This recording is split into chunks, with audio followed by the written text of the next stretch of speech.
Good afternoon, everyone. We'll talk about the renal diseases in pregnancy. Now, to look after for the cut section of kidneys, it consists of capsule, from outer to inner side capsule, cortex, medulla, renal papilla, and renal sinuses. Then minor calyx, major calyx, then renal artery, renal pelvis, renal vein,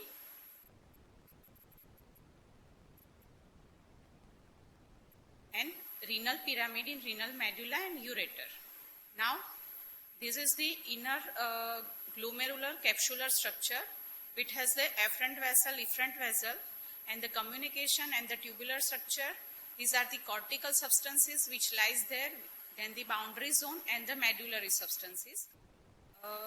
Now we go for the anatomical changes that happens during pregnancy. During pregnancy, the length of kidneys increases by 1 to 1.5 centimeter, which is proportional to the increase in the weight. Then the renal calyces and the pelvis are dilated in pregnancy, with the volume of the renal pelvis increases up to 6-fold compared to the non-pregnant volume of 10 ml. The ureters are dilated above the brim of bony pelvis, with more prominent effects on the right.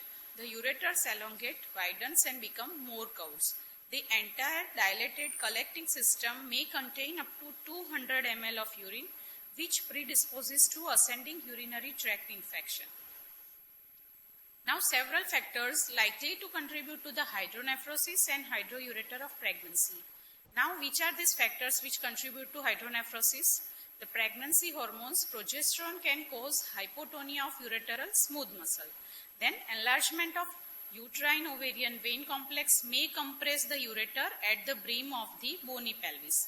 Hypertrophy of smooth muscle in the distal 1/3 of ureter may cause reduction in the luminal size, leading to dilatation in the upper 2/3 of the ureter. The sigmoid colon and the dextrorotation of the uterus likely reduce compression of the left ureter relative to the right. Now, what happens to the renal function during pregnancy? The renal plasma flow increases 50 to 80% above the non-pregnant values during the first half of the pregnancy, with a modest decrease in the later gestation. The changes in the renal plasma flow reflect decrease in the renal vascular resistance. And elevated renal perfusion is the principal factor involved in the rise of the glomerular filtration rate, which is increased by approximately 25% in the second week after the conception, and glomerular filtration rate reaches a peak increment of 40 to 65% by the end of first trimester, and it will remain high until the term. So, which are the causes that lead to the increase in the glomerular filtration rate? Hormones involved in these changes in the renal vascular resistance may include progesterone and relaxin. Again, this progesterone and relaxin causes increase in the GFR. Agents such as endothelin and nitric oxide are involved in the reduction of renal vascular resistance. They again causes increase in the GFR. An additional factor is the increased cardiac output, which permits increased renal perfusion without depriving other organs of the blood flow. Now, what happens because of the increased GFR? Then renal clearance of creatinine increases as the GFR rises, so that the serum creatinine level will fall. So, pregnant value, it is 0.46 plus or minus 0.13 milligram per 100 ml, while it is serum creatinine in non-pregnant is 0.67. Now, what happens to the blood urea nitrogen? Again, it will drop. In pregnancy, it is around 8 milligram per deciliter, while it is non-pregnant, it is 13 milligram per deciliter. Increased glomerular filtration rate with saturation of tubular resorption capacity for the filtered glucose can result in the glycosuria. So, there is decrease in the creatinine, decrease in the blood urea nitrogen, and again there is glycosuria. Increased urinary glucose level contribute to the increased susceptibility of pregnant women to urinary tract infection. And urinary protein loss normally doesn't exceed 300 milligram over 24 hours, which is similar to the non-pregnant state, and thus the proteinuria of more than 300 milligram over 24 hours suggests a renal disorder. So, what are the changes? There is fall in creatinine level, fall in the blood urea nitrogen, there may be presence of glycosuria, and there is proteinuria. Now, what happens to the bladder in pregnancy? As the uterus enlarges, the urinary bladder is displaced upward and flattened in the anteroposterior diameter. This is one of the earliest symptoms of pregnancy, and which leads to increase in the urinary frequency. In later gestation, mechanical effects of enlarged uterus may contribute to the increased frequency of urination. Bladder vascularity increases and the muscle tone decreases, which increases bladder capacity up to 1.5 liter. Now, we discuss about the various problems during pregnancy that happens. These are the urinary tract infection. The terminology asymptomatic bacteriuria.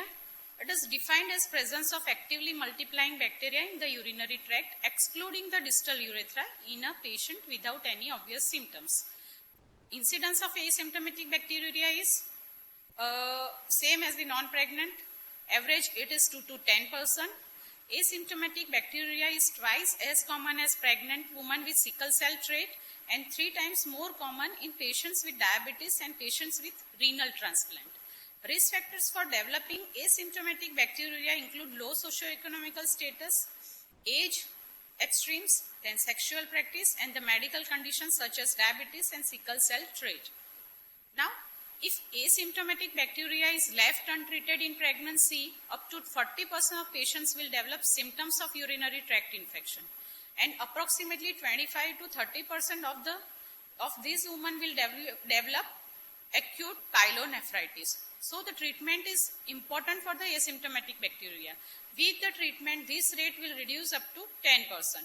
Now, asymptomatic bacteriuria has been associated with the preterm delivery, fetal loss, and preeclampsia. The diagnosis of asymptomatic bacteria is based upon isolation of microorganism with a colony count of more than 10 raised to 5 organisms per ml of urine in a clean catch specimen. Now, how will you collect the sampling technique?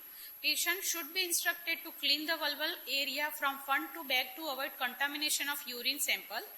E. coli is the most common organism responsible for the asymptomatic bacteriuria, approximately 80% of the cases, and the Klebsiella groups, Staphylococcus aureus, Enterococcus, group B, Streptococcus, and the Proteus are the responsible for remainder of the cases. Now, the American Academy of Pediatrics and the American College of Obstetrics and Gynecology 2002 recommend that the routine screening of bacteriuria at the first prenatal visit is recommended. Screening by urine culture may not be cost effective when the prevalence is low. Susceptibility of testing is not necessary because the initial treatment is empirical. So the less expensive screening tests such as the leukocyte esterase nitric dipstick are the cost effective when the prevalence is about 2% or less. Now, the treatment of asymptomatic bacteriuria consists of single dose regime, 3-day course, and the other regimes. In the single dose, either you can take amoxicillin 3 gram, ampicillin 2 gram, cephalosporin 2 gram, nitrofurantoin 200 milligram.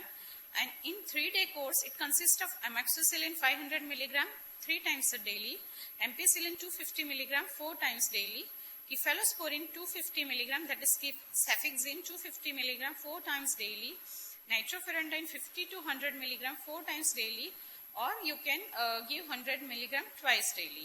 And other regimes include nitrofurantoin 100 milligram 4 times daily for 10 days and nitrofurantoin 100 milligram at the bedtime for 10 days. When the value suspect the treatment failure, nitrofurantoin 100 milligram 4 times daily for 21 days is recommended. Suppression for the bacteria persistent or the recurrence, that you have to give nitrofurantoin 100 milligram at bedtime for the remainder of pregnancy.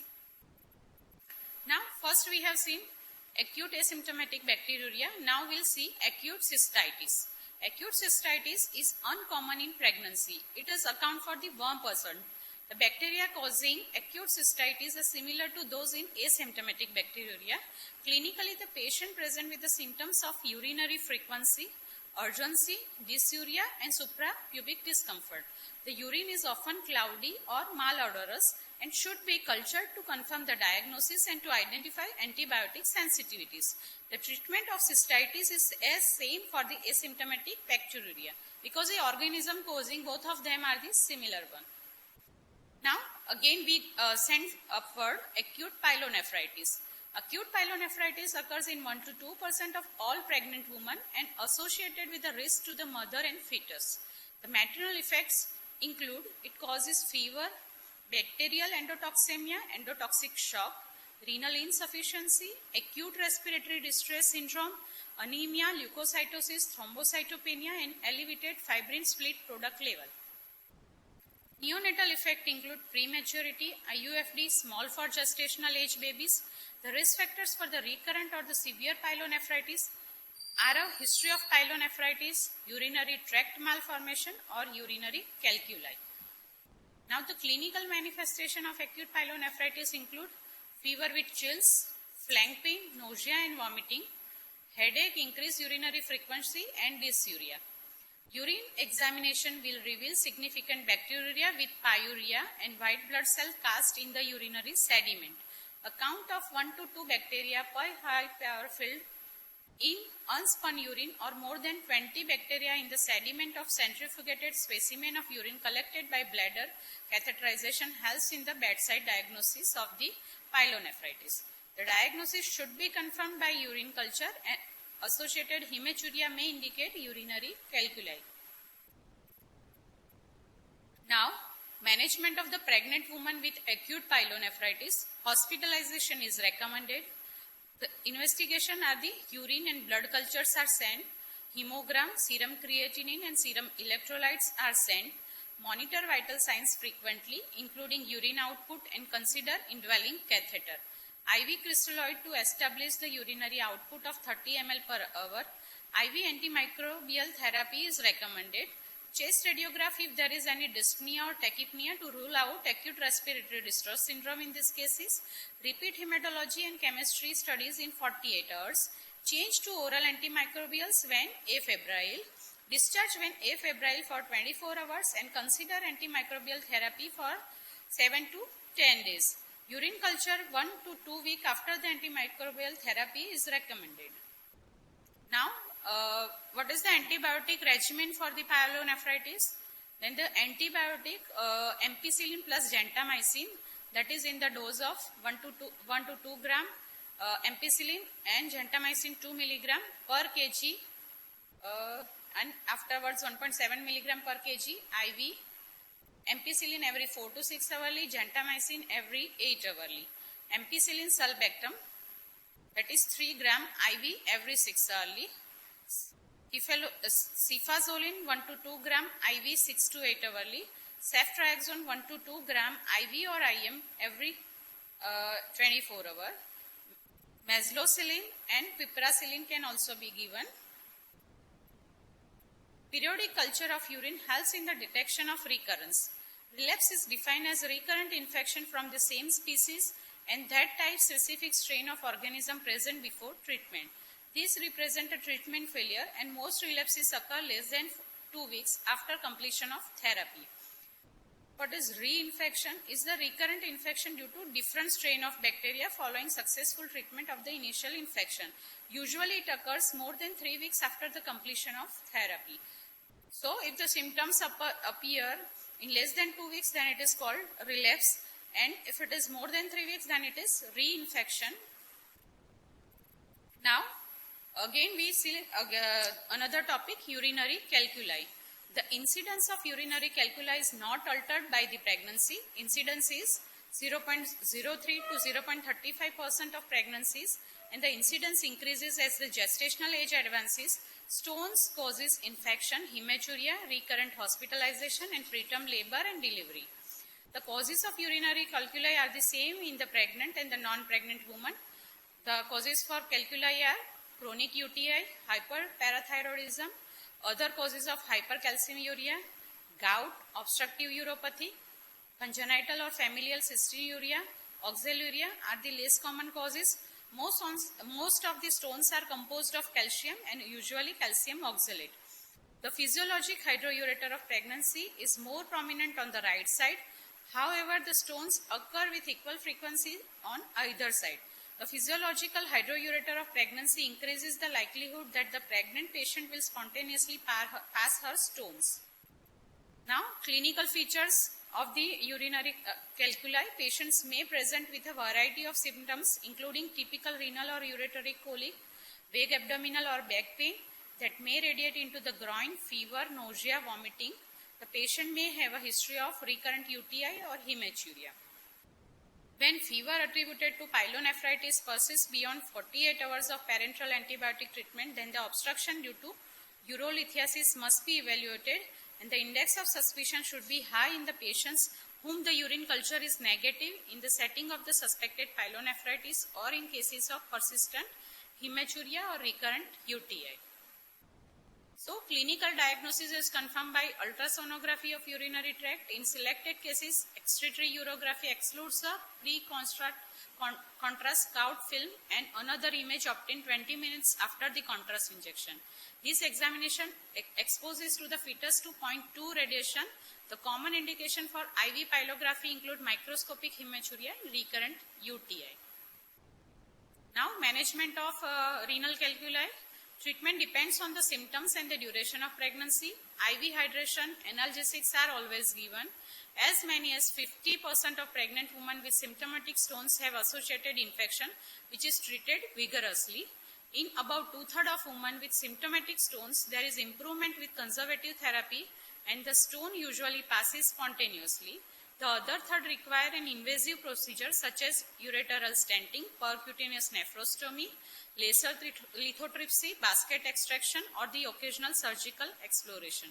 Transurethral laser lithotripsy has been satisfactory for the stone fragmentation. One study conducted in 1996 and 1995. In this study, the Watterson and colleagues 2002 holmium YAG laser lithotripsy was successful in 9 out of 10 women. Because the stents for obstruction have to be changed every 4 to 6 weeks, therefore the lithotripsy is recommended. These authors preferred lithotripsy in the early pregnancy. Now, another renal disease is that is acute renal failure. Acute renal failure is defined as urine output less than 400 ml in 24 hours. It occurs infrequently in pregnancy but carries a high mortality rate. Therefore, it must be prevented where possible and treated aggressively. Most cases result from acute hypovolemia associated with the obstetric hemorrhage, like in placenta previa, placental abruption, or PPH, or sepsis. Clinically, acute renal failure is a condition in which the kidneys are temporarily unable to perform their excretory and regulatory function. Blood urea nitrogen and serum creatinine concentrations are increased. Without prompt intervention, the condition may result in abortion, low birth weight, premature labor, and stillbirth. Dialysis may be required. Now, the causes for acute renal failure.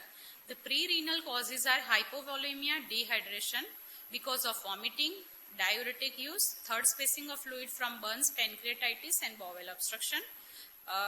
Reduced perfusion in pre-renal causes, state of low cardiac output, obstruction of the renal vessels, and abnormal regulation in nephrotic syndrome, systemic inflammatory disease, sepsis, and cirrhosis. All this causes pre-renal failure. Renal failure because of acute tubular necrosis, temporary loss of kidney function, causes involving small renal vessels, glomerulonephritis, vasculitis, hemolytic uremic syndrome, acute disease of tubular interstitium like allergic interstitial nephritis, that is because of drug-induced acute bilateral pyelonephritis. This will cause renal failure because of renal causes. And the post-renal causes for the acute renal failure are lithiasis, urethral stricture, malignancy, trauma, papillary necrosis in diabetes or sickle cell disease. Now, the state of renal hypoperfusion is reversible within 24 to 36 hours with the volume restoration and treatment of the precipitation factor. Phases of acute renal failure: oliguria, defined as urine output drops to less than 30 ml per hour with the accumulation of blood urea, nitrogen, and potassium. The patient becomes acidotic with the increase in hydrogen, ion, and loss of bicarbonate. So here what happens? Blood urea nitrogen increases, potassium increases, create increases, and patient become acidotic. Polyuria, the large volume of dilute urine are passed with the loss of electrolytes due to absence of function of the renal tubules, and in recovery phase the volume and composition of urine normalizes. Now, which are the investigations you will prefer in acute renal failure?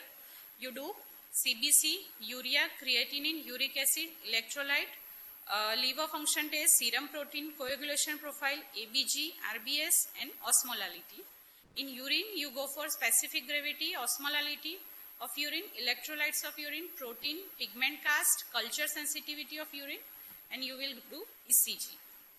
Now, how will you diagnose pre-renal and renal causes of acute renal failure? The fractional excretion of sodium percentage is less than 1 in pre-renal and renal more than 1. Blood urea nitrogen versus creatinine ratio is more than 20:1 and 10:20:1 in renal. Urine specific gravity in pre-renal it is more than 1.020 and in renal it is 1.010 to 1.020. Urine osmolality that is more than 500 in pre-renal and in renal it is 300 to 500. Urine sodium concentration less than 10 in pre-renal and in renal it is more than 20. In urine sediment, hyaline cast is there in pre-renal and granular cast is there in renal causes. Now management, that you restore or maintain the fluid balance, maintenance of the electrolytes and acid-base balance, maintenance of the nutritional support, prevention of infection, avoid renal toxic like NSAIDs, investigate the renal replacement therapies. That you go for the dialysis. Now pre-renal failure, adequately replace the blood and fluid losses, maintain the blood pressure, control continuing blood loss, mannitol trial to differentiate between reversible pre-renal and establish acute tubular necrosis. If diuresis established within 3 hours, maintain normal saline infusion according to urine output and replace electrolytes according to urine loss estimates. If mannitol challenge or the trial is unsuccessful, then objective is to support the functions in nephric patient till kidney recovers. Then put her on dialysis. Okay. Now volume control, maintain input-output charting daily, state of hydration that you assess by weight of the patient, hematocrit and the protein of patient. Input should be equal to output plus 500 ml in non-febrile patients plus 200 ml per degree centigrade rise in temperature, that you balance 0.3 to 0.5 kg weight loss per day. Avoid overhydration.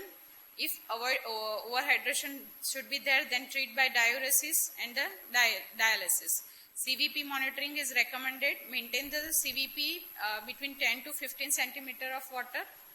Then diuretics. Diuretics commonly given in an attempt to convert the oliguric state to non-oliguric state. However, diuretics have not been shown to be beneficial and they may worsen the outcome. In the absence of compelling contradictory data from a randomized blinded clinical trial, the widespread use of diuretics in critically ill patients with acute renal failure should be discouraged, useful only in management of fluid overloaded patients. Now, role of dopamine. Dopamine traditionally has been used to promote the renal perfusion, that is in a dose of 1 to 5 microgram per kg per minute. However, systemic reviews of dopamine treatment in the critically ill patients and in patients with sepsis do not support and the use of dopamine to prevent renal insufficiency, morbidity or mortality. In the majority of ARF studies, dopamine was associated only with an increase in the urine output. Nutrition. Intake plus 1500 calorie protein free, oral or parenteral, if volume limitation 50% via central vein, 50% dextrose via central vein, essential L-amino acids, potassium, magnesium, protein, improve wound healing, hasten recovery, protein intake of 0.6 gram per kg per day. What you have to avoid, that is potassium rich food, tomato juice, coffee, high protein foods, pulses, mango, tea, fish, milk, coca, high sodium food, that is in the Chinese stream foods, pickles and peppers, all this be avoided. Electrolyte and acid-base correction, hyperkalemia which can be life-threatening and should be treated by decreasing the intake of potassium, delay in the absorption of potassium, exchanging potassium across the gut lumen using potassium binding resins, controlling intracellular shift and dialysis.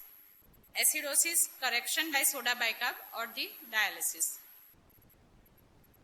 Now treat coagulopathy with FFP for a prolonged APTT and cryoprecipitate for a fibrinogen level less than 100 mg per deciliter and transfuse platelet for the platelet count less than 20,000 per mm. Timely identification of UTI, proper treatment and prevention using prophylactic antibiotics.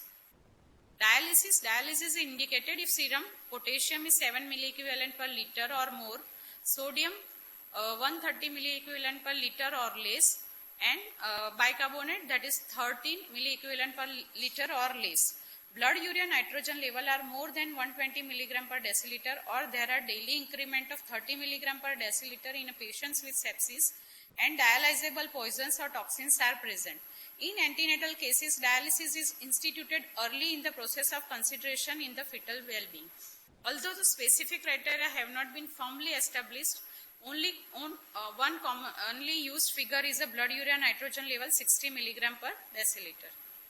Okay, in antenatal patient, it should be started at 60 milligram per deciliter blood urea nitrogen. Now, hemodialysis versus peritoneal dialysis. Hemodialysis limited useful if hypotension, contraindicated in actively bleeding patients, controlled anticoagulation required, volume shift careful, and faster correction is there in hemodialysis. In peritoneal dialysis can be used in pregnant patient, easily available, simple, inexpensive, lower complication rate, and minimizes rapidly metabolic perturbation and fluid shifts.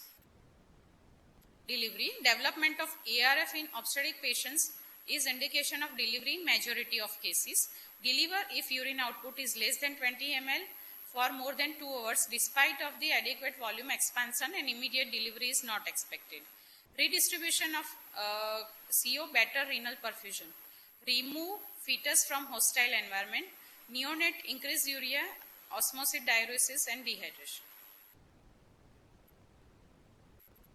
Renal biopsy potentially risky in pregnancy, differ until postpartum even if acute cortical necrosis is there. Rare indication, sudden renal failure before 32 weeks with no obvious cause. Now, chronic renal failure.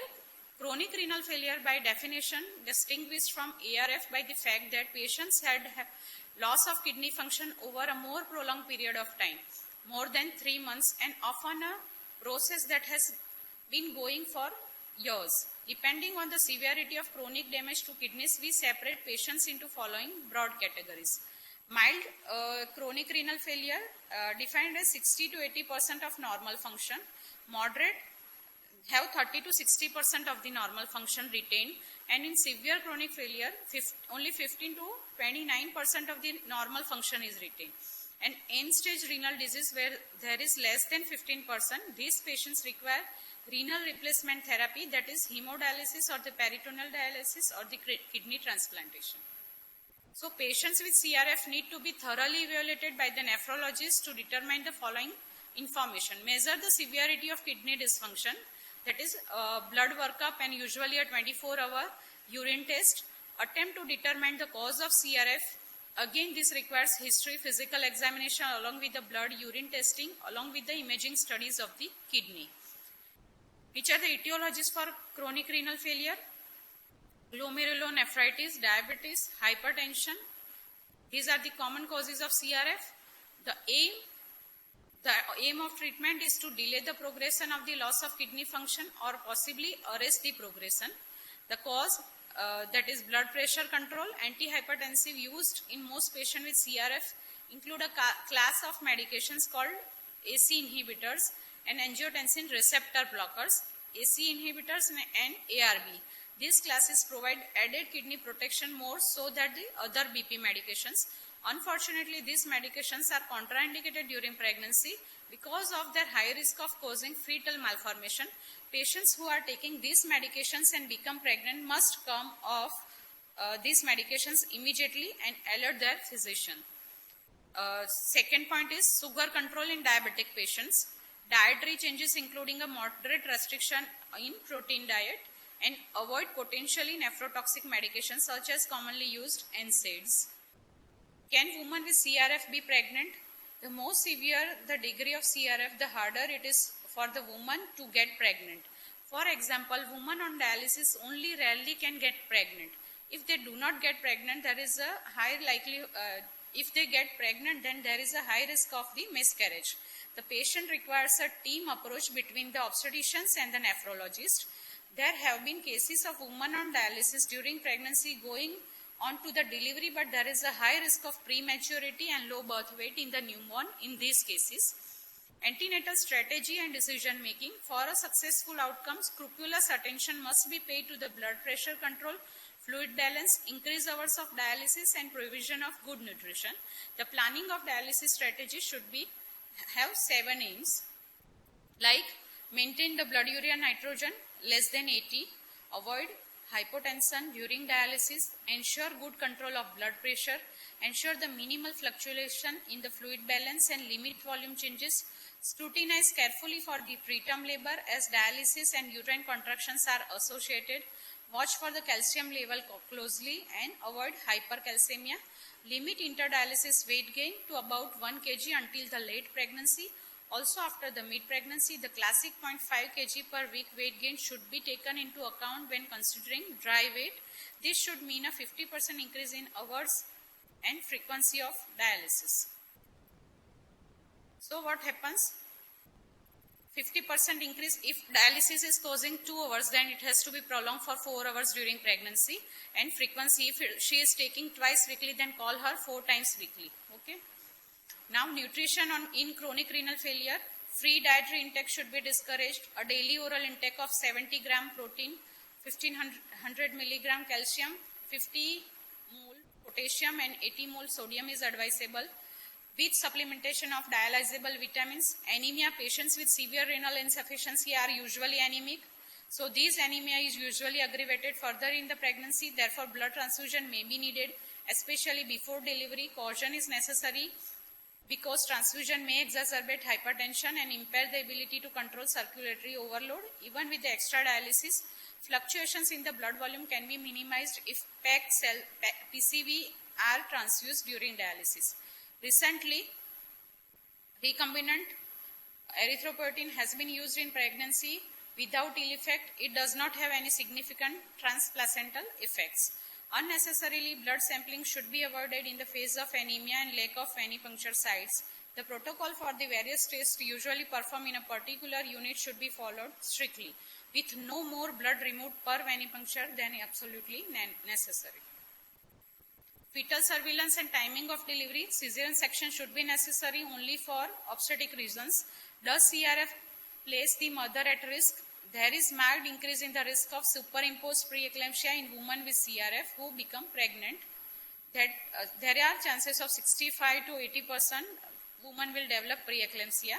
In women with CRF who become pregnant, there is high risk of irreversible worsening of renal disease as a consequences of the pregnancy. It is generally accepted that if the creatinine is greater than the 2 milligram per deciliter, the risk of irreversible accelerated loss of renal function in the woman is high. Higher the level of creatinine, the greater the risk.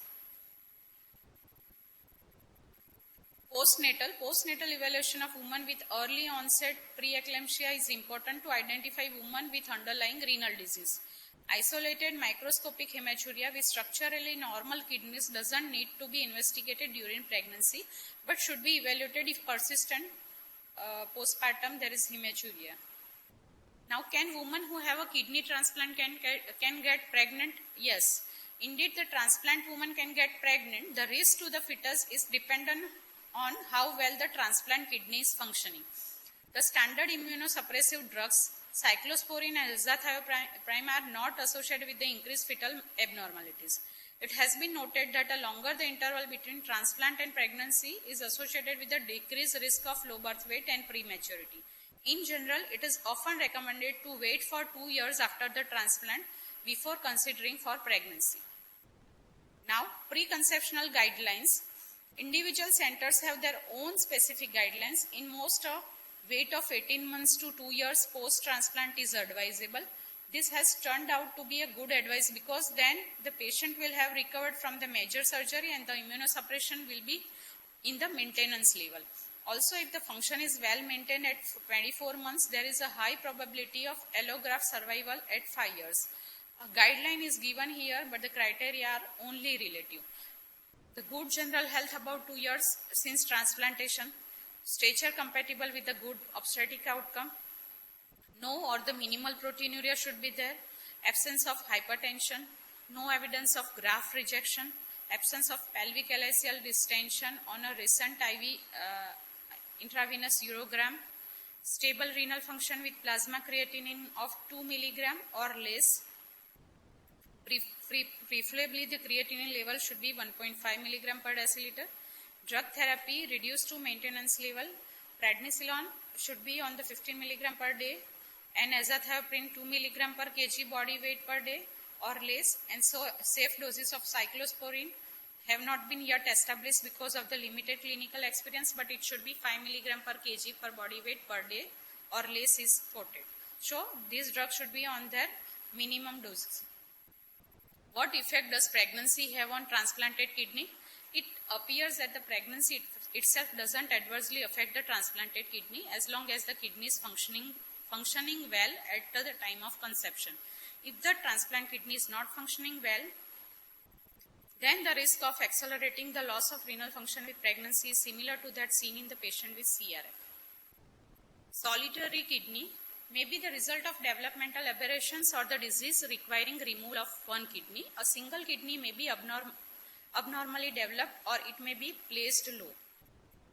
Perhaps even within the true pelvis, a second small virtually functional less kidney may not be discovered, but anatomical and functional hypertrophy of the kidney usually occurs and is augmented by pregnancy. These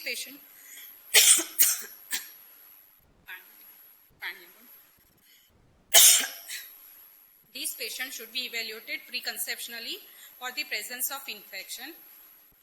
If the renal function is normal, pregnancy is not contraindicated. During pregnancy, infection in a solitary kidney must be treated aggressively. An increased rate of preeclampsia with a solitary kidney has been reported. Thank you.